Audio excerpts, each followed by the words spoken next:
This is the Can Crushers Wrestling Podcast. The following contest is scheduled for one fall. Let's go nuts! It's Jimmy Nuts! Drive out with a car! With your hosts, Mark Martinez. Remember, just because you're trash doesn't mean you can't do great things. And the English Professor. It's called a garbage can, not a garbage cannot. Hey, this is former WWE superstar Duke, the Dumpster Drosy, and you are listening to the Can Crushers Podcast. And welcome back to another Can Crusher Spotlight. I'm joined in studio with the guru, Chad. Chad, what are you doing here for an interview?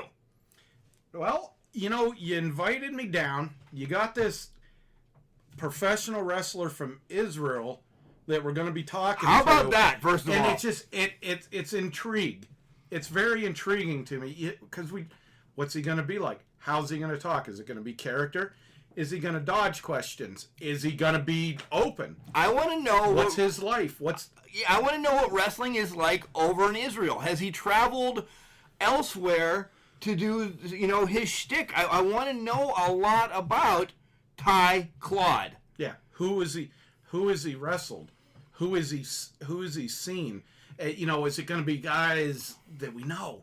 Yeah, Is it going to be guys that we heard of? The cool thing about this is, I'll let this down on the podcast, is I didn't find him. He sent a message out of the blue, and I let it sit in the old hopper for a while, thinking, man, I don't know what's going on. Is this, a fake thing, or, am I getting, punked by one of our buddies that's in the wrestling business? Or some jerk like the Man Dime. So I was wondering what's going on. So I did some research, and I wrote back to him, and then we talked for a good month, this setting stuff up. Israel is 7 hours in front of us, Chad. Do you know that? 7 hours. I knew Iraq was 8 hours. I wasn't quite sure where Israel fell in it, but man, if we're going to be talking to him at 6:30 our time. Wow, yeah. So you're looking at 1:30ish. 1:30, 2 o'clock in the morning over there. So is that going to figure into it? Well, I don't know. I have no clue, but I'm excited to meet Tye Clodd, and we have to do one thing first, though. We have to tell everybody about Collar and Elbow. Collar and Elbow. Come on, guys. The highest quality T-shirts, comfortable sizes, not expensive. You want to save money? Who doesn't want to save money? Right. Who doesn't want to save money? Even billionaires want to save money. Touche. So, we have a discount code for you. And it's Can Crushers. Can Crushers. Big surprise there. All capital C, capital C. Yeah. All one word, capital C in Can, capital C in Crushers. And, head over to collarandelbow.com, get some of their great swag, and we're always wearing it. But, all right, it's time to freaking call Israel after we hear from Chad. Wrestling. A love and a passion we all share. I've started a wrestling brand. The wrestling brand. A brand founded on the aspects of wrestling.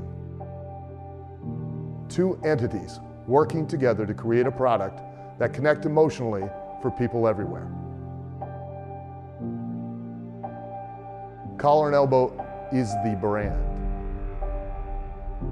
Passion and love for wrestling is the drive. I am Al Snow, and this is Collar and Elbow, the wrestling brand.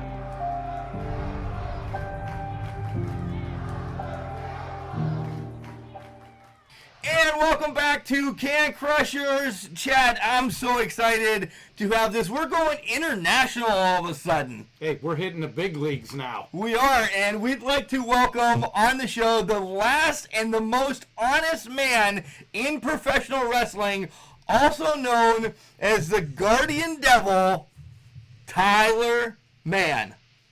Welcome to the show, Tyler. My name is Tye Clodd, and I'm the last and the most honest man in professional wrestling today. Hey, it's... And, like, I always wanted to sound serious in an interview, so, like, I checked that one out. Yeah, where's the most honest man in professional wrestling before we get to it? It's almost like a backhanded thing. Are you that devilish since you're the Guardian Devil as well? No, like, all those nicknames came up from different situations in life. Like, last and the most honest man in professional wrestling nickname came from just me being honest. Like, people always told, like, your professional wrestling character needs to be you, turn to 11. And I've always been an honest man. Like, I hate lying to people because I have this, like, guilt, like, pain in the stomach every time I do. So I said, okay, let's just turn it up to 11. Let's just be completely honest about everything. Like, if I'll see a person on the street, I'll tell him, you look ugly. Sorry, I mean, you're all right. And then, like, try to come up good out of the situation when you start a conversation with calling somebody ugly. The Guardian Devil thing is, like, recently when people do me wrong, I become really obsessed with them. I need you to cooperate with that one. Do you know what a Guardian Angel is? Yes. Yes. Can you explain to the viewers what the Guardian Angel is? To me, Mark, the Guardian Angel is somebody that's always there to protect them during situations. Like if you're in a car wreck or something, they're saving you from dying or something. That's my guardian. To watch over you. Yeah. So now I switched this word to a devil, and I'm just waiting to somebody to be in their weakest point, like a Guardian Angel, but the absolute opposite. What I mean by that is, like, let's just say somebody just had a 20-minute match and he's tired, but he did me wrong in the past. So I'll come in, I'll do my thing, and I'll go out. And the same goes in-ring, outside the ring. I don't care if he's Netflix and chilling with his girlfriend right now. When they do that, they're in the weakest point, and I'll be there, and I'll make sure I get my thing done. And that is a revenge. Nice. So you are opportunistic with you could call when you get back at people that have wronged you. Yeah, but usually I'm like, people look at that as a bad guy because, like, they don't know the reason behind it. But I won't put any shame on somebody else's back. What I mean by that is, like, if he did me wrong, I won't go around and tell everybody he did me wrong. I would just do my business, mind my own business. I don't care what people think, what my reputation would be. I just go out there, do my thing as much as I can until he says, okay, I won't do anybody wrong. And then I'm like, I did my job. And I stay true to myself, so you're all right by me. So you're a teacher also. Yeah, you can call me a teacher. I never been called out before, but thank you. Hey, let's teach those bad boys a lesson. Let's ask the pretty big question right off the bat. You being in Israel, us being here in the United States of Pennsylvania, how in the hell did you find Can Crushers? But we're excited. Are we huge over in Israel right now? Actually, I've been searching for podcasts to do interviews on because I tried to get my name outside, and like, you were one of the first podcasts that suggested me, to be honest. Like, Tye doesn't lie, like, for real. So I checked out, I listened to a couple of episodes, and I said, like, all right, I think, let's see if we can make this work out. And, like, I reached out to you, and now we're here. Yeah, we are here, and again, thank you. This is amazing. We've been talking for a while now, folks, that just getting it set up and having everything going, and I didn't know the whole backstory, and wow, Chad, we're one of the first podcasts when you search. It's pretty big. That is awesome. That is awesome to know that we're out there and being recommended by people. Yeah. All right. Even when I talk to you, you've been super generous to me all throughout, like, this experience just to make it work. Like, I had interviews. Like 2 weeks ago, I had an interview. A week ago, I had an interview. But this one, when I talked to you beforehand, you were so generous. Like, that's up to you guys. Thank you. Big up. Thank you. Thank you. Yeah, we have a few ties in wrestling. No pun on words there. We'd love to get you to United States, but let's wait on that. Let's pump the brakes for a second. And what or who introduced you to professional wrestling as a young kid? How did you find the sport that we all love? Okay, so I go way back. and I tell this story a lot, so I'll tell it. First of all, when I saw wrestling for the first time ever, I said, what the fuck is that? Like, what is it? Like, how do people watch it? Because the first match I ever saw was Sheamus versus Wade Barrett, and I was just terrified of how white Sheamus was. Right. And I was like, he wearing trunks inside a wrestling ring, and he is so pale white. And I'm like, what, is supposed to be some kind of humiliation for him? Like, why do people do that? And I said, like, for $1 million, I would never stand in the middle of a ring in front of a crowd, millions of crowd in trunks, and fight another man.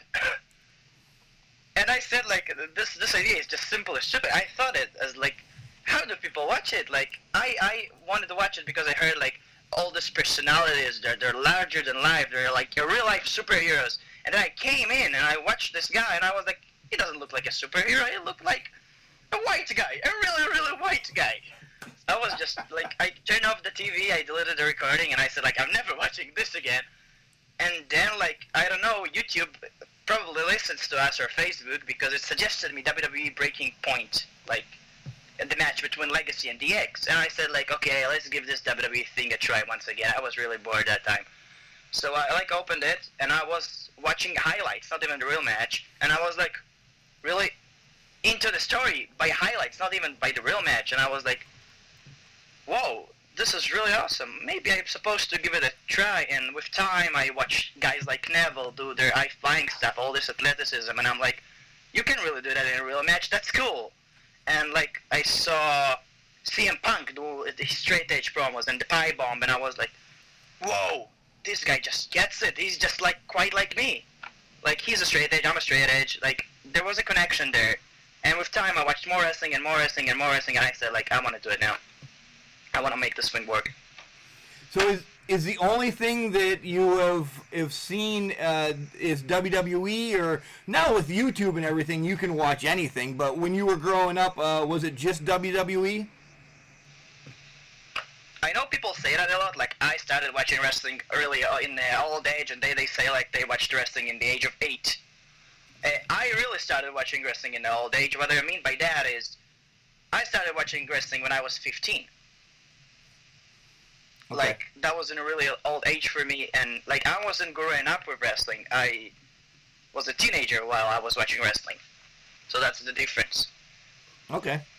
Are you able to now watch the other wrestlings that are out there, like the AEW or NWA or MLW or anything like that? Actually, now, especially when I'm injured, I have, like, subscriptions to the WXW network, the ICW network, the New Japan network. Like, my money is going out only on wrestling networks currently. I try to watch, like, as much wrestling as I get, but not to try to get inspiration from it. Like, I'm in my mind have this mindset that I'll watch this company now, but I can't copy anything. So, like, I'm trying to actually enjoy the wrestling, like, trying to enjoy the wrestling as a wrestling fan, more of just a performer. With I know you just mentioned New Japan, that you subscribed to that. Did you watch their event that was on, well, it was on Saturday evening here. Which would be Sunday morning over there. Sunday morning. Did you watch the latest New Japan event? No, not yet, but I saw the highlights. I saw what happened to Naito, and I, like, said, okay, I gotta watch it, and I couldn't find the time yet, but I think I'll watch it after this interview.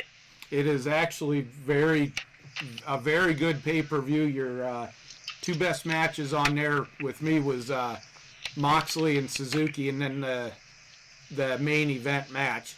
Absolutely great wrestling. Naito really took it there, like, God. He was bleeding all over the place. Yeah, he got a nasty cut. It looked really bad, but boy, they didn't let up after he got cut. I mean, they just kept the pace going real fast, which was impressive to me. So you can see with those performers, like, they really try to bring it all on the ring, like get those kicks. Like, it's a really different style. Like, I don't know if I would be able even to perform one day in this kind of style. It's really, like, hard to see, let alone hard to, like, actually experience. So, Tye, where did you get your training over there. You know, we always like giving your trainers, you know, some pat on the backs, because without them, you wouldn't be where you are, right? That's exactly right. But I go like way back, because when I started watching wrestling, like everybody, I'm saying like, I want to get into the ring. I want to get inside the ring. I want to wrestle. So I went to wrestling and I searched wrestling in the internet, and I found a wrestling school in my city. So I was like, yeah, school wrestling in my city. That's so awesome. So I went out there and I was there for a year. But the first thing I realized when I came in the first day is there is no ring. So that wasn't pro wrestling, that was amateur wrestling, and I was doing that for a year and a half until I got injured. And then like I was searching this time for pro wrestling, so I searched for pro wrestling, and then I found an organization called AWO.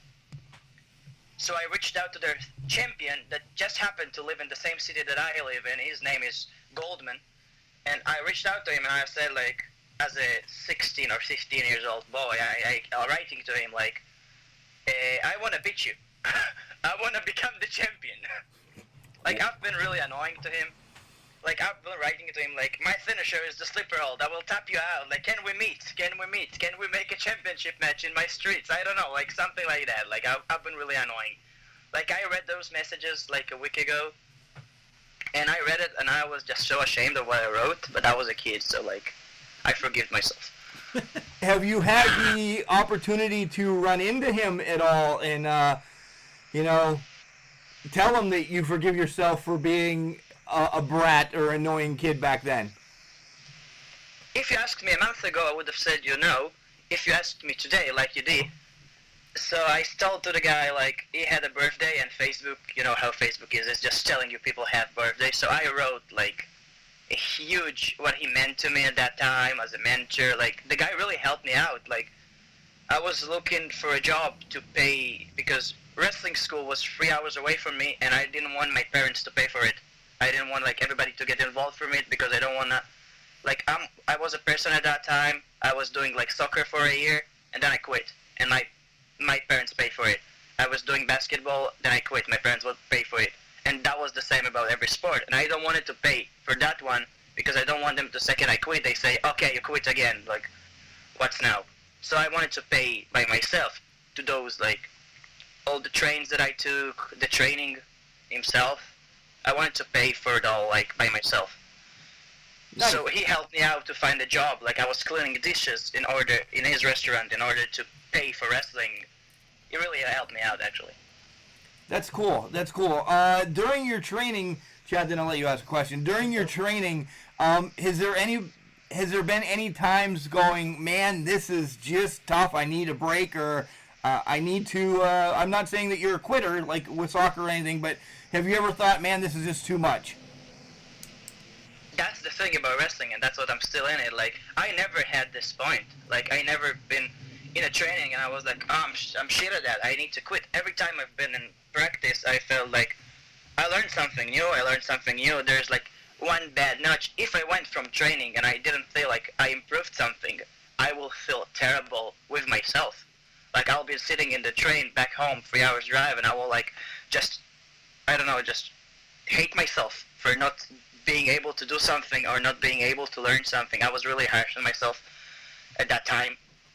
Every time, like if we learned how to run the ropes and I would do it terribly, I would just come back home and be like, what did I do wrong? What did I do wrong? Why everybody doing it and I can't do it? Like, but in the same time, if I did something right, or I improved in something that I did terribly before, that was just the most amazing feeling ever. And I just wanted to get more of it and more of it and more of it, and just to improve every single time I go to training or practice.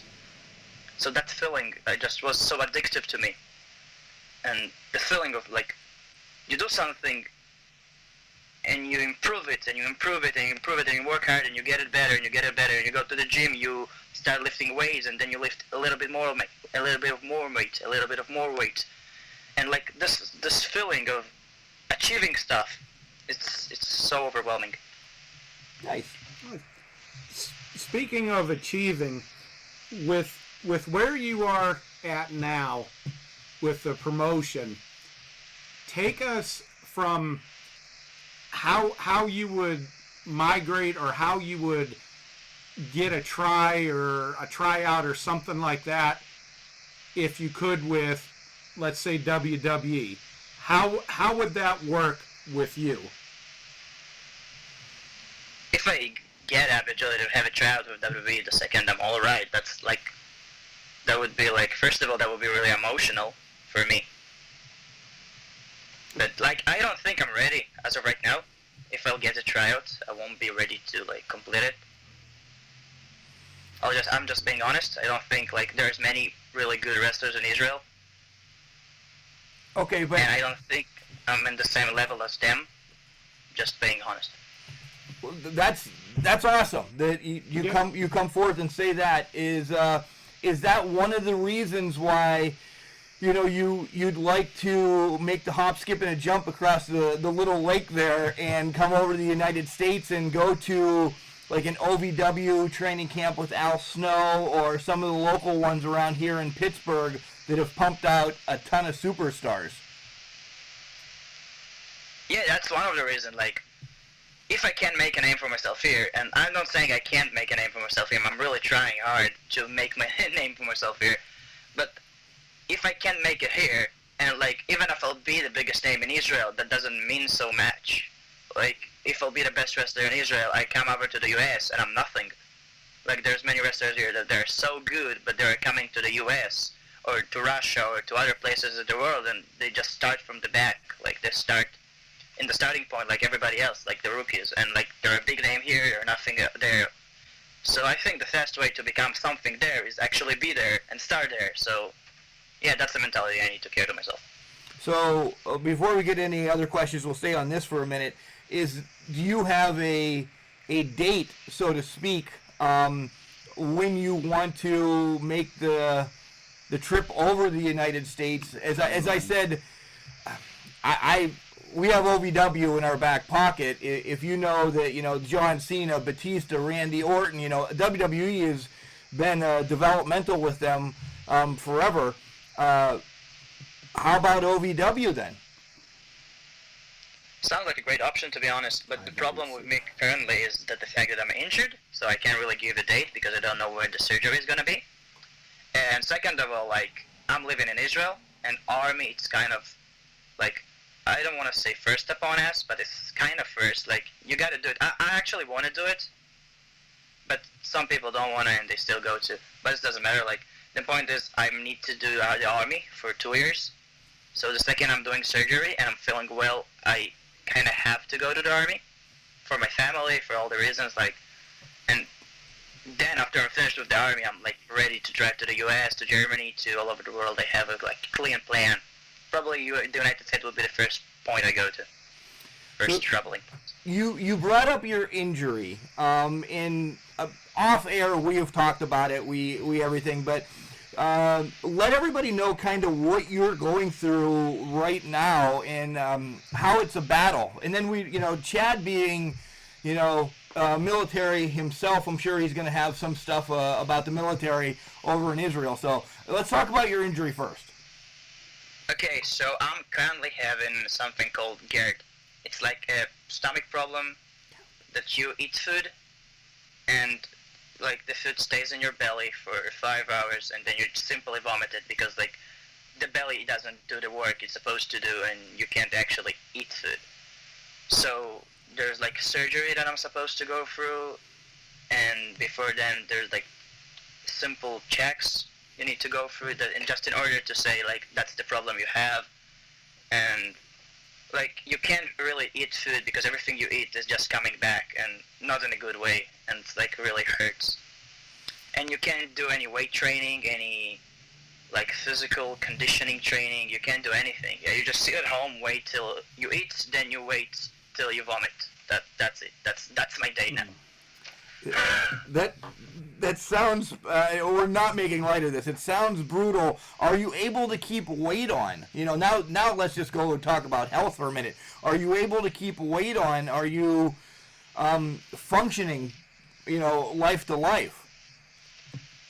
Everybody that's listening to it, I want to tell you about the greatest diet in the world. It's called GRED. Everything you eat, you vomit, so that makes sense. So actually, I lost 9 kilograms in 2 months. That's the greatest diet of them all. Don't listen to all those people on the internet saying like you need to eat healthier or lose calories or calories. Like if you lose calories, you'll be like calorie deficient, and then you'll lose them, and then you'll be leaner. No, GERD is the way, guys. GERD is the way. Wow. Vomit everything you eat, and you'll get really skinny real fast. That's what's it? Anorexia or no? Bulimic? What? No. Bulimia. No, believe you still. Yeah, you're making yourself. All right. So you talked about I'm doing advertising for something that people don't need to actually have. So that was the joke. Right. If somebody is trying to get a disease now, I won't recommend it. Right. Yeah. We're definitely not advertising for that. So it's pretty important, and I like this, and I'm sure Chad will jump in. I like that, for your family and everything, you're going to serve in the military for 2 years and then jump back on the wrestling scene. Tell us what it would mean to Mom and Dad, what it's going to mean for you to serve in that military for the family. Like I said, I don't know how it's in the United States, but like in Israel, everybody does it. Simple, everybody does it. It's like a thing. It's like you get into the age of 18 and you go to the army. It's like everyday life. It's like regular. You get so much benefits inside the country if you do the army, and you don't get them if you don't do the army. So, like, my father did the army and he really enjoyed his path there. My stepdad did the army and he really enjoyed his way there. Like, I don't know about my mom, but I'm telling you about them. Right. Like, everybody says it's an experience and you need to go through it in order to, like, develop. Even, like, all the people say, like, you need to do it. You need to do it. It's an experience, nonetheless.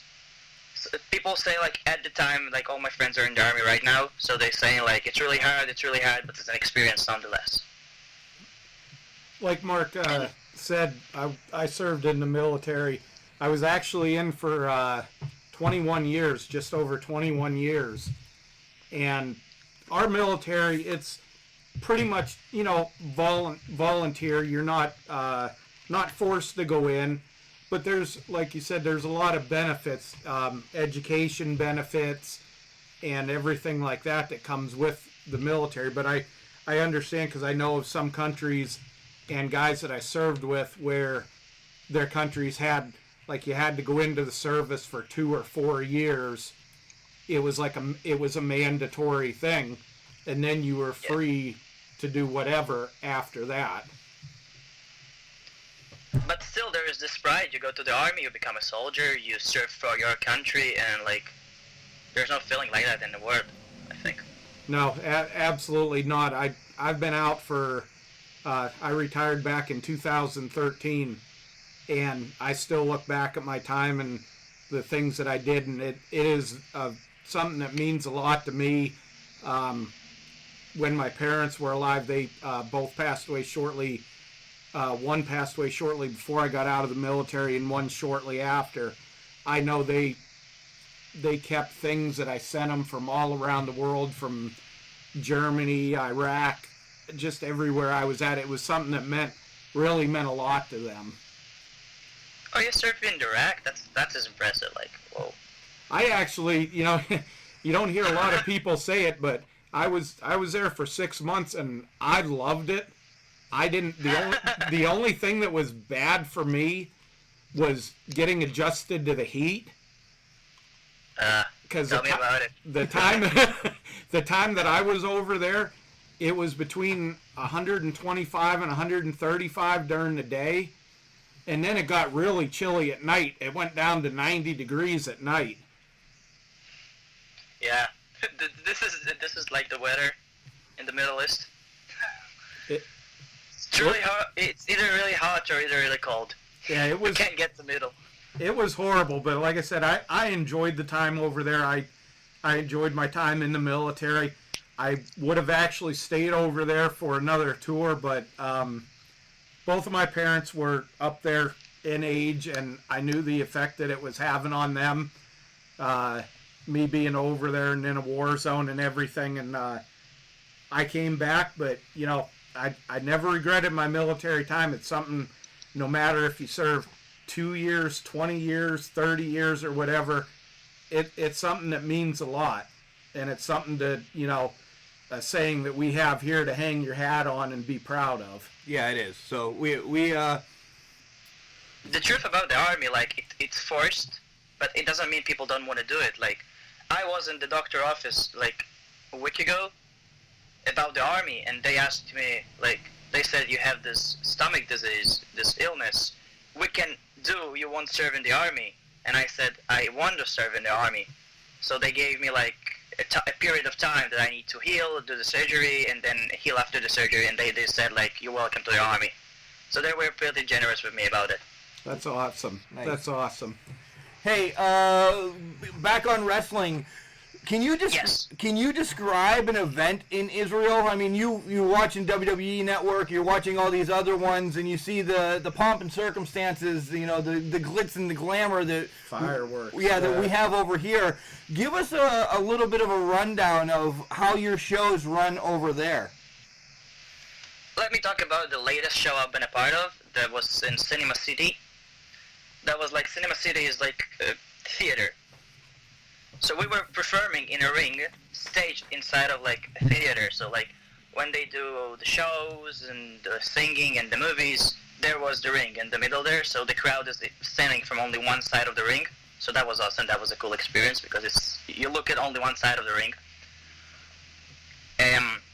In the card, we had like many good matches. We had superstars like Billy Gunn and Matt Sydal as the championship match in the main event. Matt Sydal is currently our champion in Israel. Okay. We had Sammy Guevara versus a local high flyer called Yuval Goldschmidt. We had Darby Allin facing Rabbi Suissa. That was an awesome match. Like, we had many like superstars from AEW coming over, former WWE Hall of Famers. Yeah, one of the things that I was going to bring up was you sharing a locker room with Billy Gunn. Did you get to talk to him about, anything like, hey, can you watch my match and give me some feedback or anything like that? I didn't have a match in this show, actually. Oh, you didn't? Yeah, the truth about this show was I was sick at this time as well. Okay. But I committed to this booking, so I came anyway, and then I told the promoter, like, before the show and, like, in the show, that he already knew I won't be able to compete a full match. I was supposed to have a match, and I canceled it, like, way before. So, I didn't have a match, but I said, like, I'll do this one beat. When I come up and I attack the guy that I'm supposed to have a match with, because there is my finisher called the Second Thought, and it's, like, every time I do it, it's super over, and it's all the time it's just getting extremely good, extremely well reaction. So I said, like, just let me go there, I'll do my thing. I'll promise you that will be one of the biggest pops or the biggest hit pops, like boos or something. I promise you I'll get a reaction, like, for 1 minute. That's all I need. 1 minute, let me do it. The wrestler agreed to it, like, the promoter agreed to it, and he said, like, I trust you. So I went out there and did it. I got a huge reaction. I can send you the clip as well. And that was fun, and I'm really glad, like, with the disease and with everything, I still managed to do it, and I proved to myself that I can still kind of do it, and, like, that felt like a win for me. And the truth about it was, after I did it, like, a minute after I finished my thing, did my Second Thought, took my jacket off, threw it on him, went home, I had this adrenaline in my body, and, like, I didn't feel any pain. My belly stopped hurting, and, like, for 3 hours I've been quiet. And then it came back. Can you say that's one of your biggest accomplishments, one of your biggest moments, that right there, that 1 minute in and out of the ring? Yeah, I put it in like, I did for fun, like, as a joke. I did the top 10 moments of last year, and I did all the 10 this moment. Nice. Like, the entire list was one moment, because that moment really meant for me a lot. Like, to share the ring with a friend, a former friend of mine, and being in front of all this audience, when in the start of the day I didn't thought I would come out of my, like, bed, actually to wear my gear on, put my tape on, and just go there, do it, get a reaction. The crowd was awesome. Like, I talked to most of them after the show, and they were like, you were the best part, and I'm like, thank you very much. And that's really, like, fun, and, like, I can't explain it. It's like one of the best experiences in the world to be in the same show with Billy Gunn, Sammy Guevara, Darby Allin, and people say like your 1 minute in the ring was like the best for them, and they want to buy a T-shirt, they want to take a selfie with you. I felt weird because I didn't know like there was a marriage table thing, and I felt really weird going out there. I didn't sit in the marriage table at all because I felt like I'm not really a part of the show, because up to the last minute I don't really thought I would be a part of the show. I didn't know the promoter would say like, Tye, go do your thing. And like the promoter was awesome to me, the guys in the ring were awesome to me, and the fans were absolutely like, I'm really grateful for all this experience. Now, Tye, I'm kind of known as the troublemaker of the podcast. I like getting people's opinions on things. Who do you think in the wrestling world is absolutely as advertised as good as they are, and who do you think in the wrestling world is highly overrated? That's the question where I get the hit at. What? You get that's the question when I get my hits. Yes. Like, people will hate me now. Okay. That's what we want. I wear my heart on my sleeve, so No, it's okay. I think one thing that is... I won't say a wrestler name, but I'll say, like, an old genre that I just can't... Like, I don't get it. I guess people love it, but I don't get this genre, and that is hardcore wrestling. Okay. I think it's... Like, I won't use the word overrated, but I think I can say that, because many people love it, and for me it just hurts to see. And like, when people come up to me and they say wrestling is this, and they show me hardcore wrestling, I just get embarrassed for some reason, because that's not what wrestling is. And then they come up to me and people ask me like, so they cooperate here? Like, they're doing together? Why would somebody agree to throw somebody in a pack of knives? And I'm like, I can't explain that to them, so I feel really embarrassed. That's a great point. I mean, I don't know if I'd let you, or if I'd let Chad, or if I'd let any of the other guys that join us on the podcast hit me with, light bulbs or barbed wire or anything. That's not what wrestling started with. So, Tye, I'm agreeing with you. But on the other side, what I think is completely underrated and one of my favorite, like, genres in wrestling, it's comedy wrestling. This cracks me every time. Like, I watch guys like Jarvis Cottonbelly, Orange Cassidy, even Colin Delaney lately. Like, I watch their matches, and I just, like Chuck Taylor, Colt Cabana, there's many comedy wrestlers out there, and I just get to laugh out. Like, there's nothing funnier than a muscular dude dancing. There's nothing funnier in this world. So who are your favorites that you like in the mainstream wrestling, and who are guys that you don't like? Okay, in the mainstream... Okay, I'll get a lot of hit for that one, and I'm gonna say something pretty nice, and people will hate me, so be ready for that. Okay. 3, 2, 1. I love Roman Reigns. That's the reaction I waited for. So, the truth is, like, I love the fact that the guy is so intense, and guys like Ilya Dragunov as well, like, the guys that just get intense in 1 second. Like, second ago, they're 0% kilometers, they're running on 0%, and now they're 100%, or, like, they run, like, I don't know, like a car, and drive over people, run over people. Like, the intensity they get inside the ring, it's just incredible to see, and I just love it. Like, I don't know, like, every time he is in the ring and people like Goldberg are in the ring, you get a certain experience of this intensity, and I don't know, I just love to see it. All right, we'll give you that. Now, who do you think is who don't you like? Yeah. Sammy Callahan. Really? Guys, yeah, guys like him, I just don't get hardcore wrestling, and like, I know he's different, but I don't have nothing against him or nothing against his character. I'm just saying, like, I always, when I saw wrestling, I watched it as, like, superstars. Yep. People tanned, muscular, like, and he is the absolute opposite of that. So for me, it's weird to accept that for some reason. I don't know why. I always see myself as somebody that, like, can get those people, that different kind, and, like, accept it. But for some reason, when I see him with all his own spit all over his own face, spitting on people, and like he is not really tanned, and I don't know, it's really weird for me to see that. He's not in wrestling shape, if we could say that. You know, he's just a guy drinking at a bar, is how we would put it, a pub or a bar or whatever you want to call it. But the truth is, I don't have any problem with Kevin Owens or guys like that. So, like, I really like Kevin Owens, and even his time in the wrestling scene. What I mean by that is, like, it's weird for me to see a guy spit on his own face. That's what I mean. Well, I agree. I wouldn't want anybody spitting on my face, and I try not to spit on my face. I respect the heat that he's getting in the business right now, and people really hate him. And like, there was this time in the accident with Eddie Edwards that nobody knew if it was real or fake, and that was a cool moment. But like, I still didn't manage to connect with him, and I think he's doing an extremely good job. If that's the point I'm in, like, I'm inside the business. I can call myself inside the business, and I still don't like him. I still hate him. So I respect him for that. So yeah, so he's doing his job. So yeah, nice. Back to Roman Reigns. We joke around a lot, you know, about him, and that we really, neither one of us dislike him.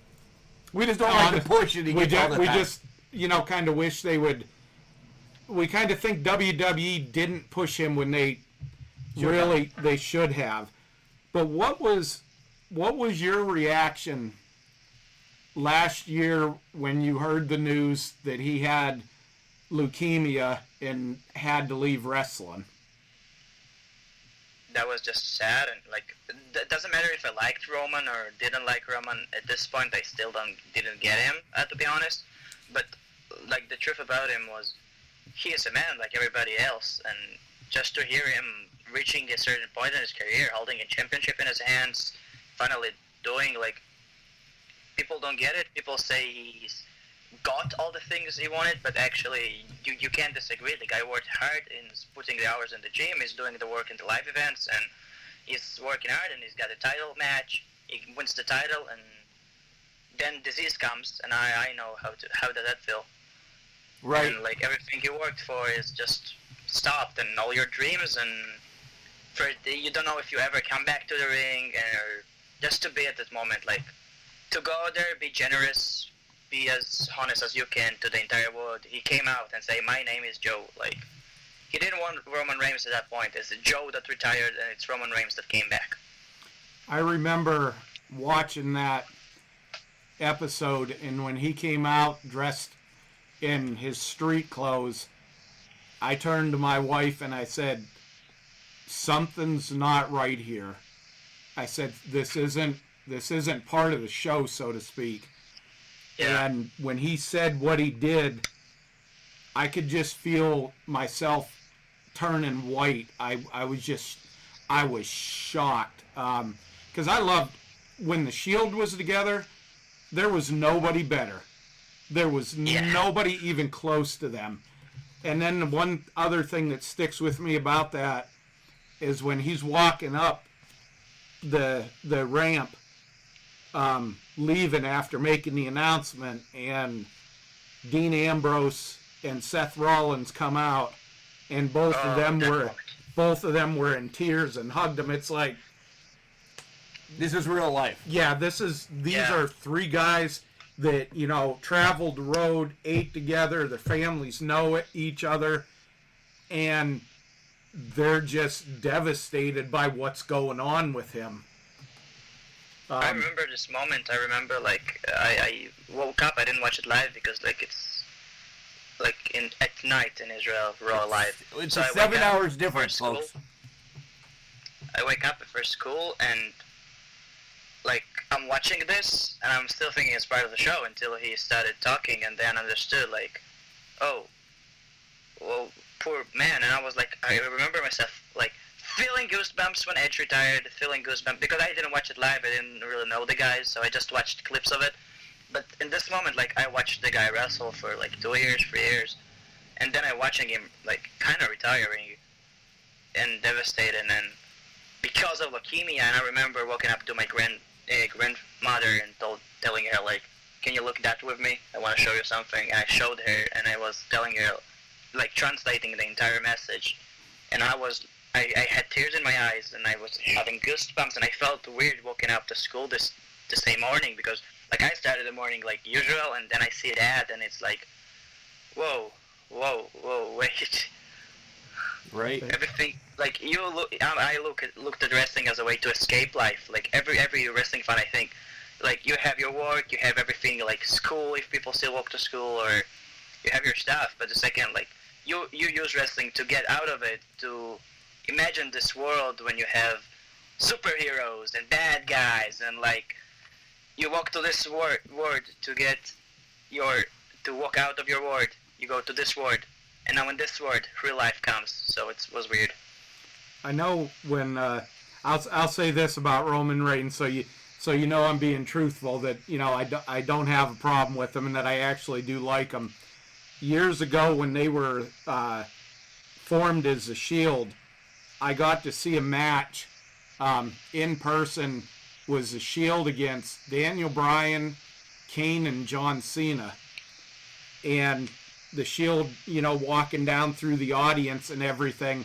I was standing right there when they walked by. It was one of the coolest things, but the moment that stuck out to me was it towards the end of the match. You know, everybody's everywhere, and I got to see Roman Reigns deliver a perfect spear to John Cena, and it looked like it broke him in half. Yep. And that's the one thing I'll always remember about Roman. That was the first time I saw him in person, and when he hit him with that spear, it looked like he broke him in half. That's the thing that I respect about him the most. Like, that was period before the leukemia, before everything, that people really hated him because he was getting pushed so hard, and still, like, everybody booed him the second that he entered, but everybody cheered him the second he went out, because Roman could do the job. Like, the Superman punch spear combo works. Like, you always get excited when it comes out of nowhere, like the Superman punch, and then he does the ooh-ah, and he does the spear, and that is his experience, and everybody, like, involved in the crowd. And even when they booed him the second he entered the ring, they cheered him the second he went out. So Tye's got this down. Tye knows the business. This is kind of the next thing I want to ask you about. It's kind of a, depending on the area of the world where you're at and the beliefs in that, can be a touchy subject. How do you feel? How is women's wrestling? That was my question. That was my next question. You read it through my mind. How is women's wrestling taking over in Israel? Okay, so you know me, I'm always honest. That's my thing, being honest. So, women's wrestling, it's never been unaccepted in Israel. Like, we have a woman named Gaia Glass. She is a tremendous competitor. They always bring guys from the United States and Scotland and England just to wrestle her, because we don't have that much female wrestling. And not because women's wrestling isn't allowed. It's because they don't want to do it. I don't know, like, there's no, like, people that want to do it. But if there is women's wrestling in Israel. There always been, like, since the second the scene started, I think, like, in the first show ever, they already had a women's match. Who is your favorite female wrestler? Oh, that's a good question. I have 2 autographs of Alexa Bliss, so I probably say her. Yes! You just got Chad up. He is walking around the studio right now, silently clapping, because that's his crush. That's his girlfriend, I think. I recently I don't really upload stuff that is related to WWE to my profile, but the second I heard the Alexa Bliss song, I said, like, that's the most awesome thing on YouTube right now. Isn't it? I love it. This is tremendous. Like, it's so cute. She is a fan of them, and she got a song by them about her. That's just insane. Just awesome. Now here's something an event I don't know if you heard about. You know, if you were ever in for a trip to the U.S., there's an event maybe to look into called WrestleCade that I think would be perfect for you. Absolute perfect thing for you. You get to showcase yourself over 3 days with about 5 matches. You bring your merch, you bring everything. These are all things that Tye, once you're healthy and out of the military, we're going to stay in contact. We know that we can lead you right to where you need to be. Thank you very much. That sounds awesome. Like 3 days, 5 matches. That sounds like the dream boot camp for me. Now with the WrestleCade, out of the in-ring part of it, something that I think you would absolutely love, probably almost as much, close, is all the wrestlers that you get to meet. Yeah. Current wrestlers, you know, from 70s, 80s. 10, 20 years ago. I mean, we got to meet for the first time Iron Sheik, Great Muta, Rock and Roll Express, just huge names. We were like little kids. Yeah. Sounds like an experience, guys. Sounds like an experience. It is. Hey, one thing, jokingly, because I've done some background on you, Tye, and you have 2 fears. One I agree with you with. Your greatest fear is of dying, correct? Everybody fears of dying, I guess.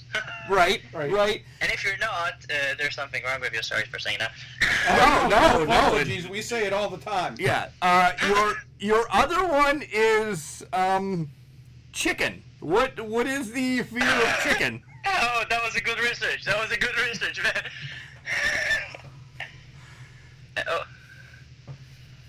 The fear about chickens is goes way back to the age of 3. I was walking in the zoo, and there was chicken free running around. There was just running around. So there was a chicken, and she ran up to me, and I thought I was a little kid. I thought she wanna hug me. So I was about her size, so I hugged her, and then she started knocking my head with her mouth. Pecking on you. Yeah, until I was bleeding from my head, and I still have a scar there. And I just thought she hug me, and I still hate her. So in other words, what you're saying is if you come to the U.S. and you come to the airport and we come to pick you up, it probably wouldn't be funny for us to be dressed in a chicken suit? I wouldn't like it. I would run to the other side of the... You would find me in the duty free or something. I would hide somewhere. Once you got off the airport and you saw Chad dressed in the chicken suit, you would get right back on the airplane and say, screw this, I'm going back to Israel. I don't want to deal with these guys. I'll take a trip back to Israel. I say I don't know. I don't need to take flights anymore. We're always chicken somewhere.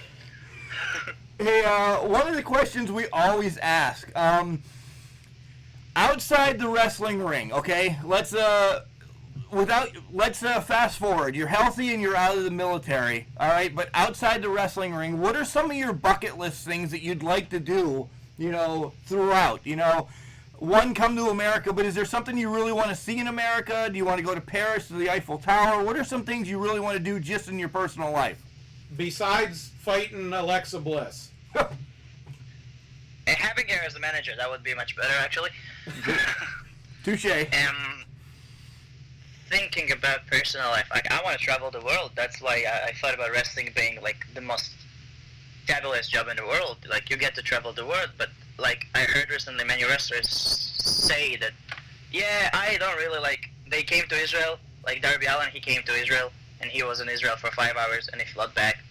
So the only Israel he experienced was through photos I showed him. Oh, wow. That's wrestling, so I don't think wrestlers really get to enjoy the life, people that listen to that. Maybe there's some that go there, Sammy Guevara, that been here in a vacation. He's been in a few days, did a vlog, but there's other guys that been here for a couple of hours and then they fly right back home, so they don't really get to experience the world. They don't really get to experience the country, the culture, all that stuff. But I really want to come to every part of I've been to Morocco because of wrestling, and I experienced the culture there, and this is so different from us. And even from the small stuff, they pee into halls. Oh. They don't really have a toilet, and that was really weird for me because I live in a country, we have a toilet. Right. And they have a hole to pee inside, and they have places they put their feet before they pee, and that was like weird for me. But it's an experience, like to live with this hole and to pee inside this hole. That was an experience for me. That was different. That was cool. And to wrestle in front of a Moroccan crowd was different, and to check their food was different, and to see them kill chicken in front of my eyes was different. Probably You're like probably that. happy about that. You would think that way, but that was a bit traumatic for me as well. You and I chicken. would enjoy that moment when like somebody picked the chicken and he just snapped his neck, and I was like, what the? And like some of my friends, I tried not to see that, and they always were like, can you just check this out? What is this the thing? I can't read it. Like, you have a good saying. Can you check this out? And I was watching it, and then I see, he killed the chicken. And they kept doing that to me. Oh my God. I was bullied by a chicken, guys. All right, we'll leave the chicken. Be a star. We'll leave the chicken shit alone anymore. We'll drop that. How about some? Now every promotion I'm going through, they have a chicken waiting for me in the locker room. Are you serious, or are you kidding here? And now I think will happen. If people listen to this podcast, that's the thing that's going to happen to me. Every locker room we go to, there will be a chicken waiting for me. Maybe we could get you a contract if you come over here with Kentucky Fried Chicken or Purdue or something like that. Right. They're big chicken brands over in America, so you know that. Yeah, I get sponsored by French in soccer. What are some? All right, this is always one of my favorite questions. Okay, what would be your dream match? Like, where would you want it to be held? Who would you want to fight? And it could be anybody in time. And would there be a certain stipulation that you would like? Awesome question. So, I'll go to a dream match because it's a dream match. I'll go to Roddy Piper. Oh, nice. I'm a huge fan of his. Like, I tried to get as much inspiration as him before I started wrestling. I still watch his promos like every day to this day, and like he's a huge character. And I listen to his podcast, Piper Speed, and he is a huge person, like with a big heart as well. So that would be a dream match for me, but not because of the match himself, not because of the wrestling inside. I think the promos to this match would be absolutely awesome. You take the last and the most honest man in professional wrestling against a trash talker in Roddy Piper, and I think the magic we could create in the microphone would be absolutely awesome. And I don't know, an I Quit match would be awesome. Oh, wow. I Quit, yeah. Because if you take two guys that really like to talk and you put them in an I Quit match, there will be some talking inside a match. Without a doubt. I love the pick with Roddy Piper. Quick story from me. Another friend of mine and I met him 2 weeks before he passed in Maryland in here in the United States. And there were about 100 people getting his autograph that day, like a little get-together. He spent 20 to 30 minutes with each person. Like, he is a family man, and he made me feel like I was part of his family in that 20 minutes. And he didn't care that he was there for 4 hours over. He wanted to sit down and hug and talk to each one of his fans. He's a wonderful human being. You gave me goosebumps right now. I'll be honest with you. I am having goosebumps right now because you don't know how much jealous of you I am right now. Like, I never get a chance to meet him. I'm really, like, I don't know. I would really like to meet him, but that'll be a weird thing to say now. I hear all those stories about him, and it just it's awesome. There's a person behind the character, and as much as the character is awesome, the person behind the character is much better. A little on the, I don't want to say his nice side, but there's been tragedies in wrestling. Numerous tragedies from, the Von Erich family, Chris Benoit, Owen Hart. What do you remember, or do you know any of this, and what was your reaction to some of this? I wasn't like involved in wrestling at that time, but I was just recapping wrestling by podcast and watching this, and I heard in Talk is Jericho they were talking about it like openly, and I don't know what to say. That's really controversial. Like, I can't pick a side on this topic. Okay. That's fair enough. Yeah, that's fair. I think the most sad thing in the world is that I never met Roddy Piper, but that's okay.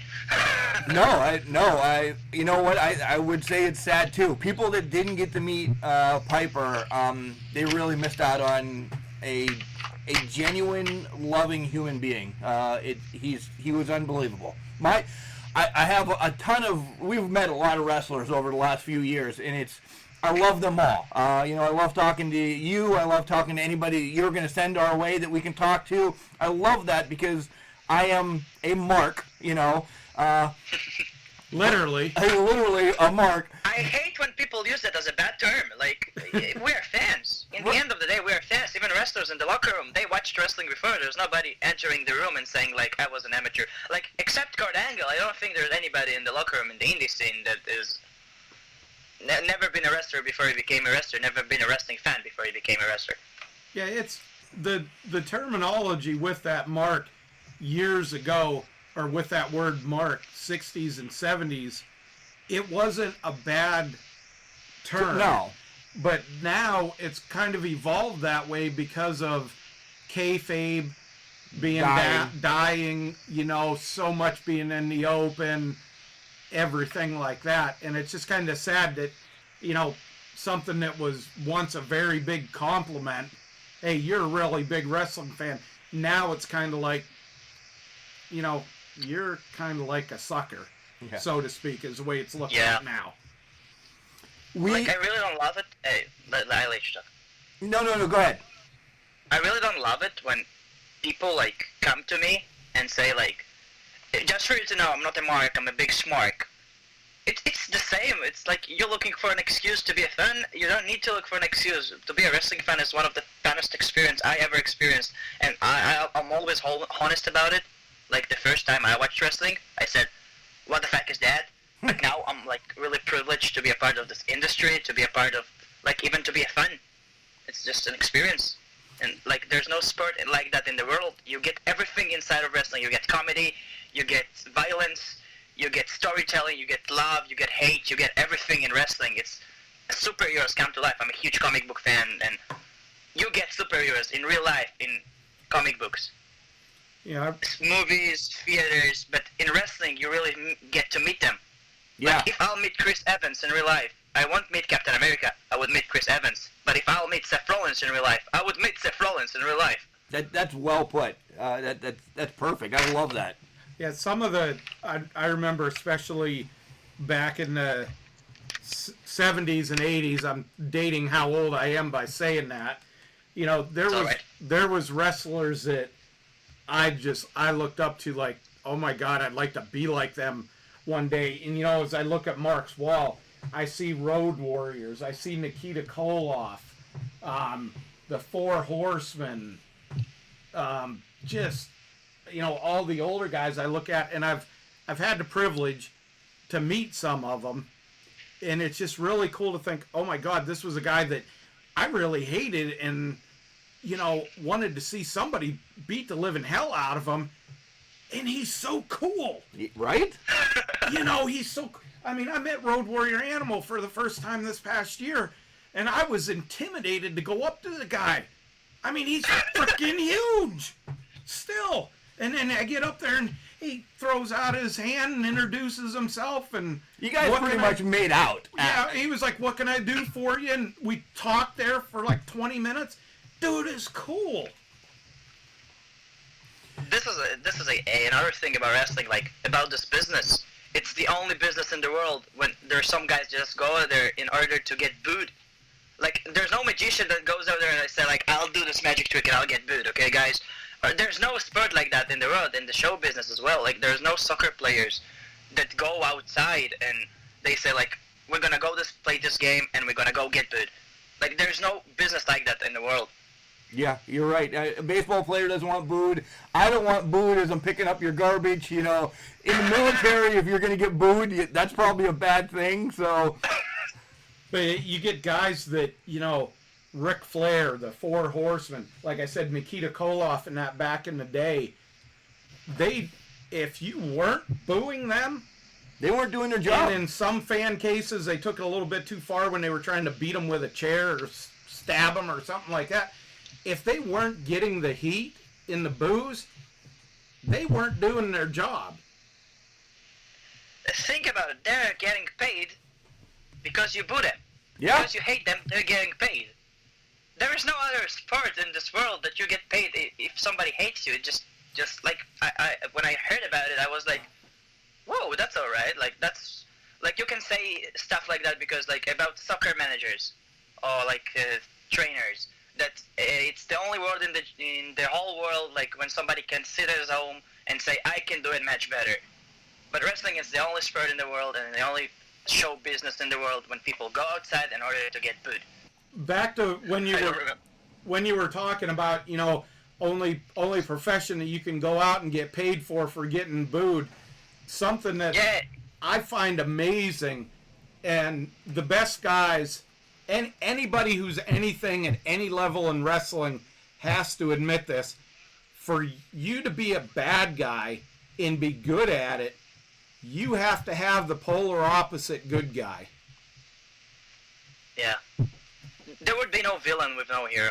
Like, yeah. If you go even to Avengers, like Infinity War, I guess most of the population in the world saw that movie. Yeah, I would think so. So, like, look at Thanos. It's what he's saying about population and, like, balancing the world.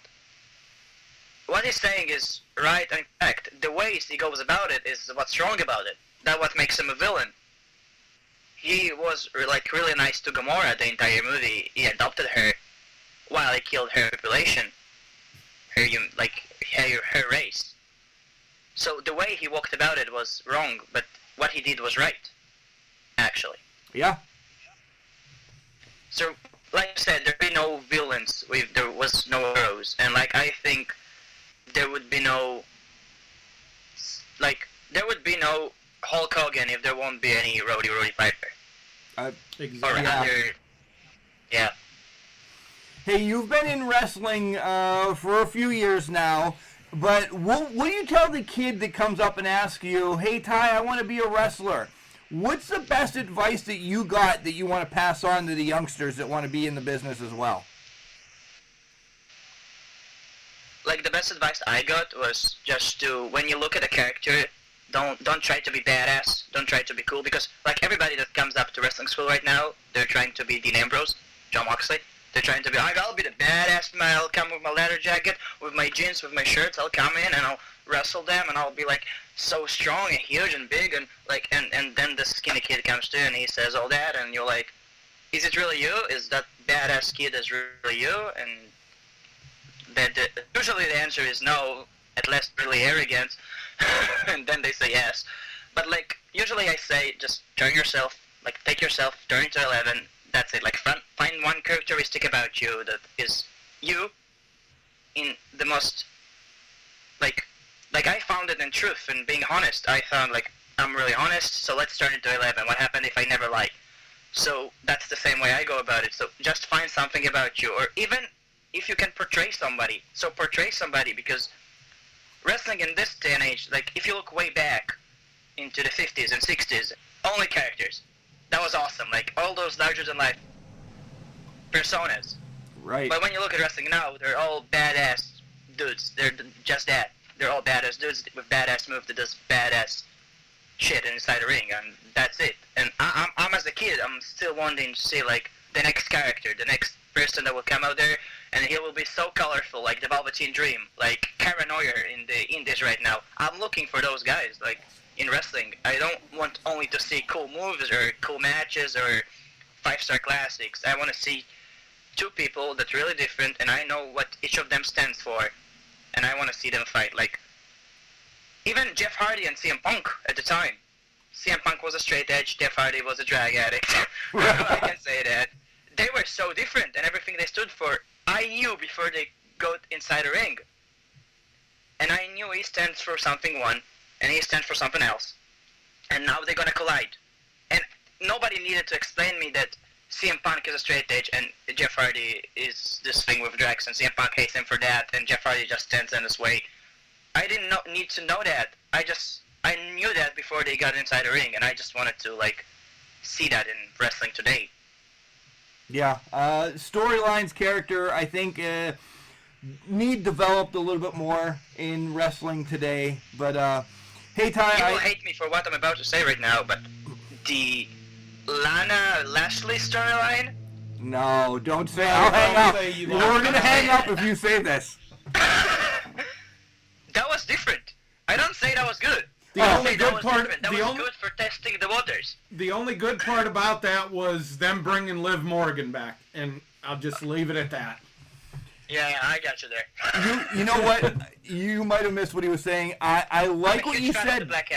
That they were testing the waters on some stuff. I'll give you that. They were. I think it was probably the worst thing that they could have tested the waters on, but okay. That was weird. Like, the first time we saw that, that was weird for us to see it, because we knew, like I said earlier, we knew Rusev and Lana are married in real life. And now she is kissing somebody else. And you watch her husband watch that. In front of the entire world, in front of the arena, in front of people watching at home, in front of million and billion India dudes in India. Like, and you know that. And you knew that the second Lana came in, you knew she is Rusev's wife. You know Rusev is her husband. And now you see Bobby Lashley, a third character, get in. And that's like a situation from real life. Like, people cheat in real life as well. Yeah. And you see all that, and like, that was a moment. That was weird and uncomfortable to see, and you went like, what the fuck, that's not wrestling, I don't like it. Right. But it's got a reaction out of you. It did. Either you liked it or you hated it, it's got a reaction out of you, and that's what wrestling is in the end, like emotions. Your emotion can say, oh fuck, it's dumb. But it's still an emotion that gets out of you, and like, I think they did the job correctly. Like, they got a lot of hate for it, and Lana got a lot of hate for it, and people hated the storyline, so they hated Lana. So Lana was hated, and Lana is a heel. So I think it's awesome. Damn, Ty. Again, you're making sense. Okay, let's see if you can redeem yourself from Roman Reigns loving him and Lana. One of Mark and I's favorite wrestlers, favorite factions, is the Undisputed Era with Adam Cole. I saw Adam Cole many years ago in Ring of Honor when he was just kind of coming into his own a little bit. You know, nice guy, everything like that. We got to meet him in the local IWC. He's actually the young lady that he's engaged to. Britt Baker was in IWC. That's how they met. What do you think of him and Bobby Fish and Kyle O'Reilly being, as they're honest here, they're smaller guys? What do you think of them being so successful in the business and not being a Bobby Lashley style guy? Just simply gives me hope, you know? Like, even guys like Seth Rollins, when they became champion, that was awesome, because, like in WrestleMania, everybody wanted, like, Roman to lose the match, but they wanted Brock to lose the match as well. They didn't want any of those two to win the match. And, like, Seth Rollins was taken out earlier in the night. So you never thought Seth Rollins was going to cash in and become a champion. And he did. And that was the moment. He was a heel. And everybody was so happy because nobody wanted Lesnar to win and nobody wants Roman to win. So Seth won the match. And in this moment, a small guy won a title. But once again, he had those two goons behind him and had Big Show and had Kane. But the second Undisputed Era is getting pushed. And we can say that they're getting pushed really high right now. And, like, they got all the gold and they're deserving that. Like, any of them is one of the best workers in every single style there is. Like, I don't think there's any technician in this world like Kyle O'Reilly, and I don't think there's any more charismatic people than Adam Cole. And Roderick Strong is just, his style is so different with all those backbreakers, and Bobby Fish with all those kicks. Like, you look at those four guys and you see, you know them from the Indies as well, like, they work together, but as well as, like, they're small guys, and they still manage to finish the work, and if not, so you see the excuse from the number advantage and all of that. And it gives you hope. Like, if you see somebody with my body type, and I lost 9 kilograms, I used to be bigger, you see him carrying a championship title, it won't be like, oh, we defeated this big guy by a fluke. It would be like he defeated this guy because he's better than him, or because he could manage to do it at this night, at this time, and this moment. So it actually just gives me hope. Nice. This business is involving. Nice. Hey, let's cut this one short. Well, not short because we're over an hour, but let's wrap up. And I want you to tell everybody that's listening to Can Crushers right now where they can get some of your merch, your social media, where they can follow you. But I'm not saying goodbye. I'm saying we're going to talk again real soon, because even as you're going through like your injury and military will be rough to talk to you because you'll be out and about. But I think we need to reach out again, and we can continue to talk wrestling all the time with Tye. This would be great. Have like a blog on this I is would what like he's going to. through and Yeah. stuff like that. You can find me on social media, Instagram. It's my main platform. My favorite platform. I always upload videos to this platform. My stories, I'm really interactive with people. So it's in Instagram at Tye_Clodd. You can buy your merch of your favorite ever wrestling move, and the second you see the move, it will become your favorite ever like the move. And you can find it in Second Thought, 123.bigcartel.com, and that's my shop. Guys, and we'll also post that in the link and everything this week, so you'll be able to click right on that.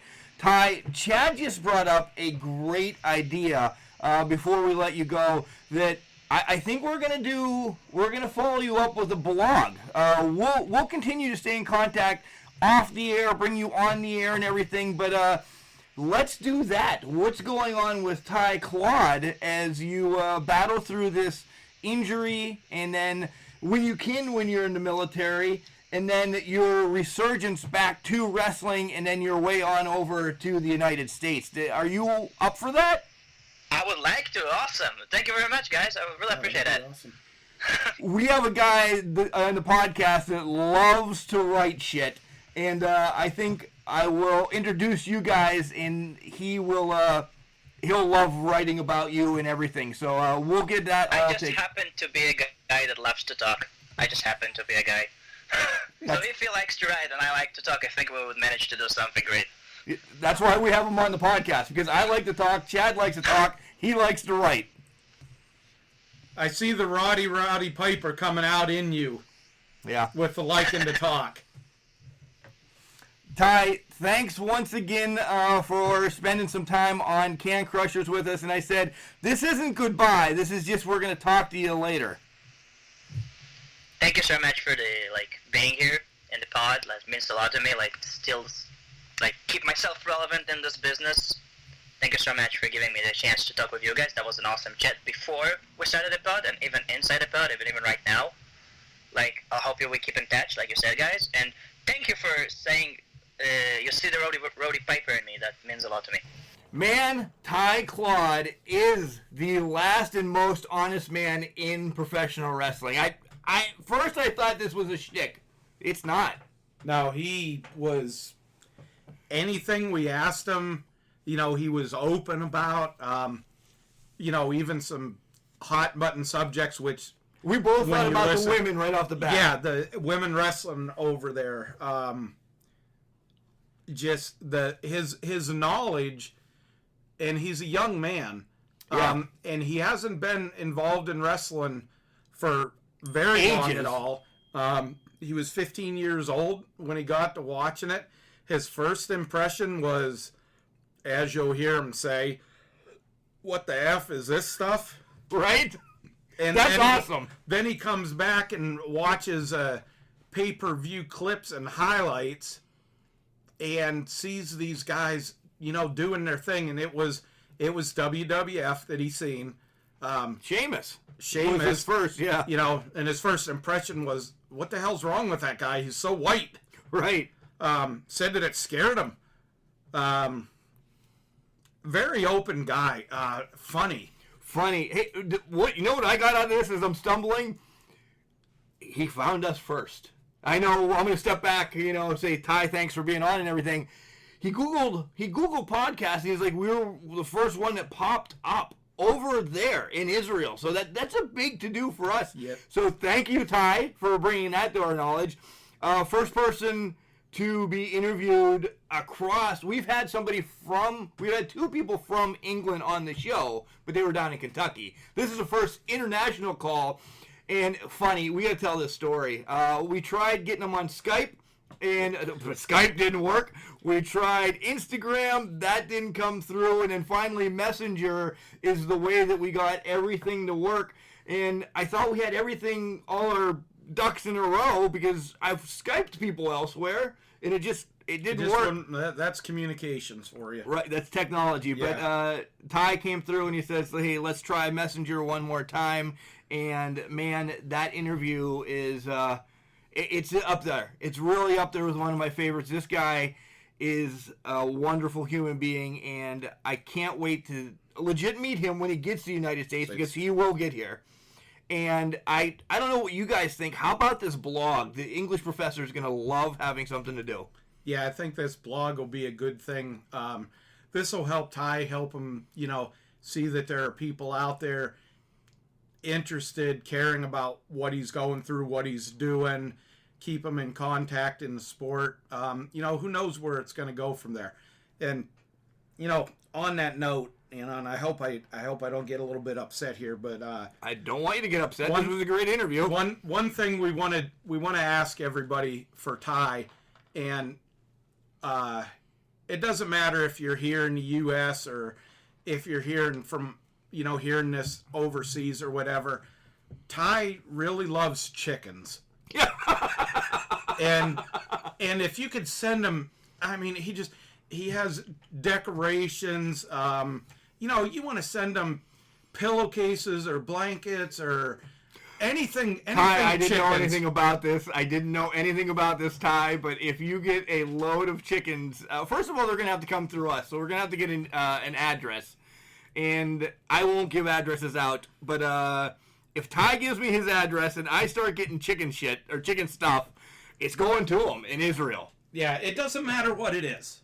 It doesn't matter. It doesn't have to be KFC or Popeyes or anything like that. But no, it can't be anything perishable. I'm not sending over fried chicken, for the love of God. A chicken hat. You've seen the hat, those chicken hats, and he needs to go to the ring with it one time. Maybe, if we got somebody that looks like Colonel Sanders, we could have you be Tye's manager. Colonel Sanders in the big chicken. Tye. Tye, oh man, again, thanks Tye for coming on. He is the last and most honest man on this podcast, let alone in wrestling. We had a great time, and again, we'll continue to keeping up with Tye around the clock. Guys, if you have more interviews that you want to shoot or you want us to reach out to, email us at cancrushers69@gmail.com. Tye's going to send some more people our way. So who knows where we're going next, Chad? Yep. I'm really hoping it'd be nice if he could contact and we could talk to the one female wrestler from Israel. That would be awesome. I thought you were going to say Alexa Bliss because you have this goo-goo look in your eye right now. Yeah. I agree. Tye, hook us up with that female wrestler in Israel because that would be amazing. Guys, just remember, just because you're trash doesn't mean you can't do great things. It's called a garbage can, not a garbage cannot. We'll see you this weekend.